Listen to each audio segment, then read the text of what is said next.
අද ඔයාලට ගෙනෙන්නේ bar graph එකක් විස්තර කරන්නේ කොහොමද කියලා. සාමාන්‍ය පෙළ විභාගයට පෙනී සිටින සිසුන්ට වගේම ඉගෙන ගන්න හැම කෙනෙකුටම වැදගත් පාඩමක්. හොඳයි, අපි බලමු මොකක්ද ප්‍රශ්නේ කියලා. The following bar graph shows the modes of transport the grade 11 students of a school used to come to school. Study the bar graph and write a description about it. හොඳට bar graph එක දිහා බලන්න. දැන් අපි නැවත ප්‍රශ්නය සාකච්ඡා කරමු.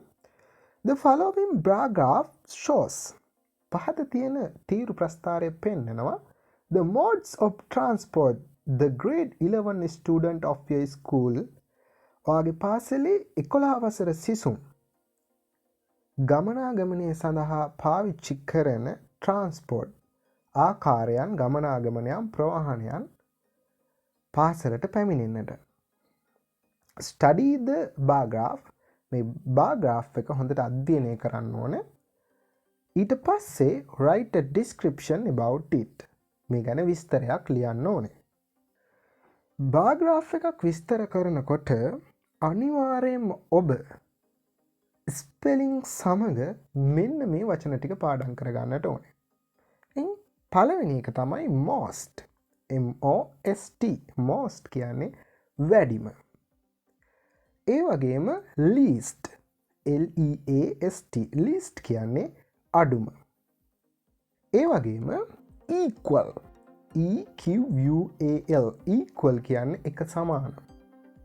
ඒ වගේම more than කියලා එකක් තියෙනවා. M-O-R-E-T-H-A-N. more than කියන්නේ වඩා වැඩි. ඒකෙම අනිත් එක less than. L-E-S-S-T-H-A-N. less than වඩා අඩු. තව මේට සමාන වචන ගොඩක් තියෙනවා. අඩුම මේ වචන ටික හෝ ඔබට හොඳින් මතක තියෙන්න ඕනේ bar graph එකක් විස්තර කරන්න නම්.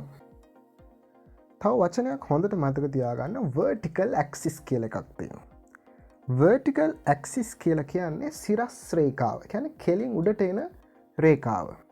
ඒ වගේම හරස් අතට යන රේඛාවක් තියෙනවා bar graph එකකට. ඒකට අපි කියන්නේ horizontal axis. තිරස් රේඛාව. මේ වචන දෙකත් හොඳට මතක තියාගන්න ඕන වචන දෙකක්. දැන් අපි බලමු bar graph එක දිහා.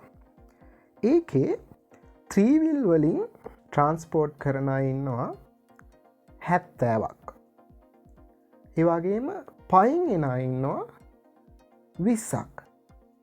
ඒ වගේම බස් එකෙන් ඉස්කෝලේට එන අය ඉන්නවා 90ක්. යතු පැදි වලින් මෝටර් බයික්ස් වලින් එන අය ඉන්නවා 40ක්.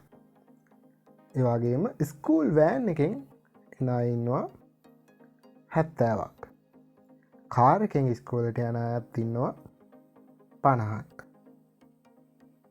එතකොට මේ bar graph එකේ පළවෙනි වාක්‍යය ඕනෑම ළමයෙකුට ලියන්න පුළුවන් වාක්‍යයක් තියෙන්නේ. ඒ මොකද්ද? ඔයාලට දීලා තියෙන ප්‍රශ්නේ දිහා හොඳට බලන්න. ඒකේ the following කියන වචනේ අයින් කරන්න. the following කියන වචනේ අයින් කරාම එනවා උත්තරයක්.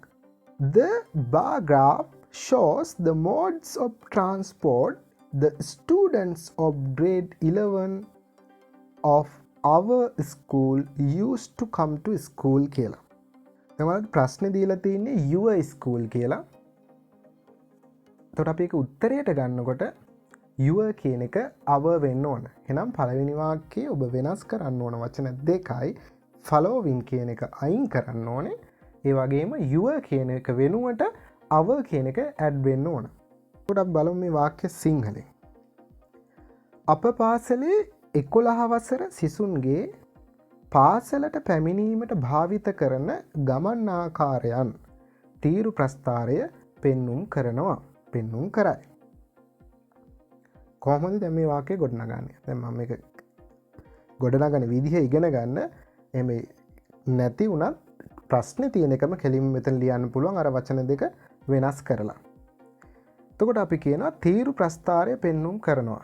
The bar graph shows. The bar graph shows. තීරු ප්‍රස්ථාරය පෙන්눔 කරනවා. මොනවද? The modes of transport. ගමන් ආකාරයන්. The modes of transport. ගමන් ආකාරයන් කාගේද? The students of grade 11 of our school. අපේ ඉස්කෝලේ 11 වසරේ සිසුන්ගේ. The students ළමයි මොන ළමයින්ද? The students of grade 11.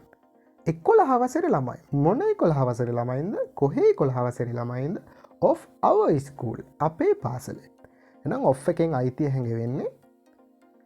එතකොට used to come එන්නට භාවිත කරන used to come to school පාසලට එන්නට භාවිත කරන used to come to school. මං හිතනවා තේරුම් ගන්න ඇති කියලා. එතකොට ඕනෑම ළමයෙකුට මේක ලියන්න පුළුවන්. දැන් තමයි අපි එන්නේ විස්තරය ලියන්න. සිරස් රේඛාව සිසුන් සංඛ්‍යාව පෙන්නයි. සිරස් රේඛාව සිසුන් සංඛ්‍යාව දක්වයි. කොහොමද අපි මේක කියන්නේ? දැන් අපි කිව්වා සිරස් රේඛාවට කියන්නේ the vertical axis. The vertical axis සිරස් රේඛාව දක්වයි. Indicates INDICATES indicates කියන්නේ පෙන්눔 කරනවා දක්වනවා. මේක අමාරු වචනයක් නම් ඔයාලට shows කියන එක පාවිච්චි කරන්න පුළුවන්. SHOWS. The vertical axis indicates සිරස් රේඛාව පෙන්눔 කරනවා the number of students. The number සංඛ්‍යාව. The number මොන සංඛ්‍යාවද? Of students සිසුන්ගේ ශිෂ්‍ය සංඛ්‍යාව.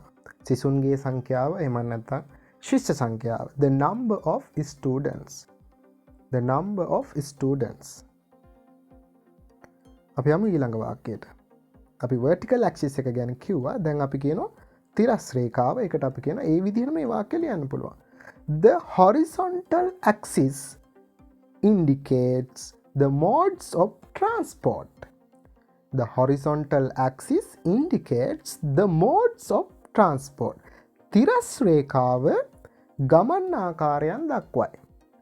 තිරස් රේඛාව ගමන් ආකාරයන් දක්වයි. The horizontal axis indicates the modes of transport. මේක සරල වාක්‍යයක්.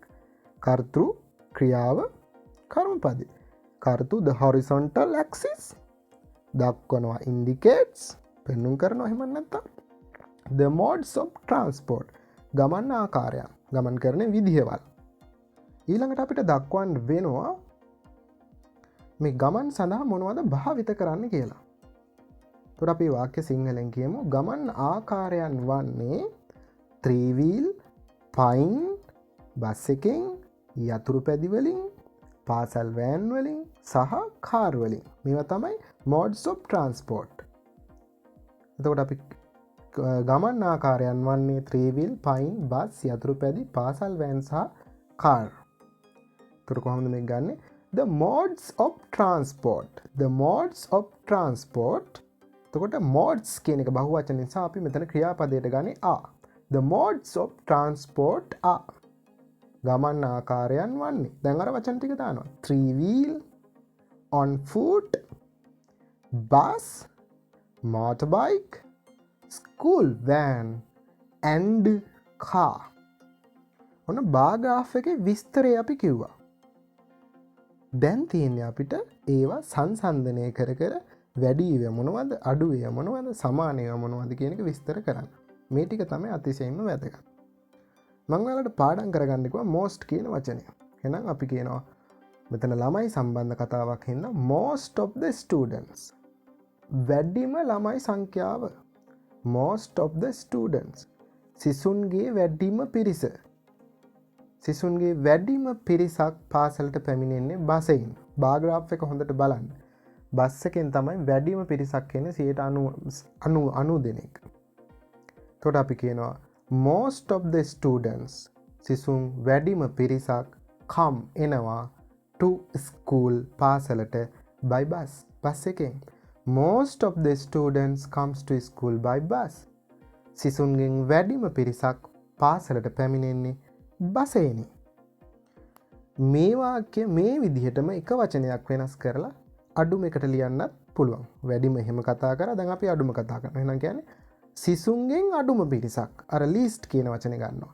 least of the students සිසුන්ගෙන් අඩුම පිරිසක් come to school එනවා පාසලට on foot. පයින් පාගමනින්. Least of the students come to school on foot.